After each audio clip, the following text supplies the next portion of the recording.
So here we are, the third round of the Thundersport GP1 Elite Championship, and we're at sunny Snetterton, and it's the end of our first free practice day, which is a Saturday today because it's a bank holiday, end of April, and we've actually got some sunshine. It's warm, it's just what you want club racing to be. Nice conditions to be riding in, lovely track. We've done a few little bits and bobs to the bike. Since the last round we've put new brake pads in. I run SBS dual sinter pads, which they last ages. Actually, these pads before we didn't change them until the last round last year, and they warm up really quick. They're like hitting a brick wall when you squeeze the brake lever. Change the oil. We've also got a snazzy custom seat from Prime Factors. It's like a nice Alcantara seat which you can have your own logo put on, which Prime Factors do, which is about 130 quid, which looks quite nice. We've also had some new graphics put on by Luke at Heron Signs and Workwear in Herne Bay, so thanks very much to Luke. So today's been normal setup kind of day, but we've had a few problems with the bike with electronics. It seems to have thrown its toys out the pram for some reason. It's cutting out a lot down the straights. And in that last session we did, it didn't cut out, so we're not quite sure what's what. So we're going to change a few things overnight. Tomorrow we've got qualifying and a race, and then day 2, which is bank holiday Monday, we've got 2 races.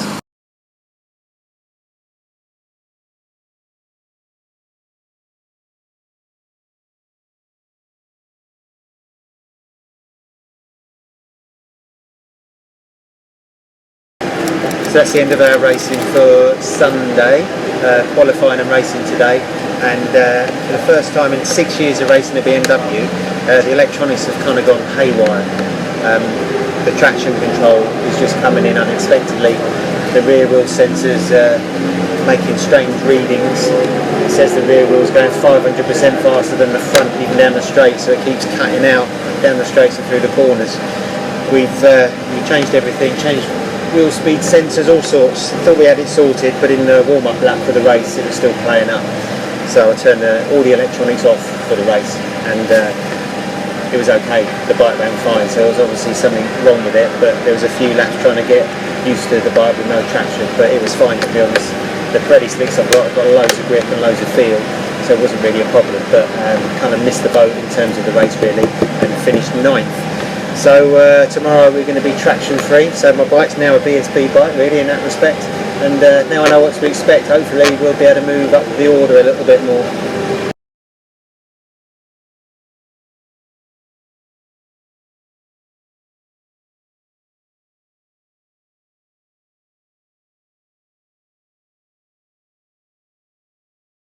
So that was round 4 of the Thundersport GP1 Elite Championship at Snetterton, and in the end it all went well.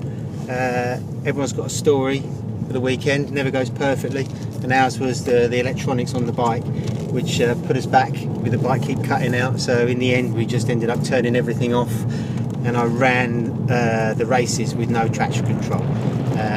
Obviously I've ridden without traction control a lot with the day job, but it's weird that when it's taken away from you, it makes you anxious, you're worried about it. But to be honest, once you're out racing, I forgot all about the fact it didn't have any, so and I didn't ride it any different, which kind of just goes to show traction control isn't the magic bikes ride themselves kind of thing that a lot of people think they are. And also on a road bike, which mine is really, is quite generic traction control, unless you've got a team of data engineers and the bike's set up perfectly for that circuit with professional traction control. It doesn't really make that much difference, but what it does do, if you get into a lot of trouble, it will bail you out, so you haven't got that safety net. But in terms of trying to ride fast, traction doesn't really make any difference, so it didn't really affect our performance, and we worked through a load of settings on the bike over the weekend and got it somewhere really good. So I'm really pleased with the times, and we had some decent battles in the end for 3rd place, but the leaders really are on another level. Lee Williams and Josh Day, and Gary Johnson was here as well this weekend. They were about 2nd ahead of everyone else, so well done to them.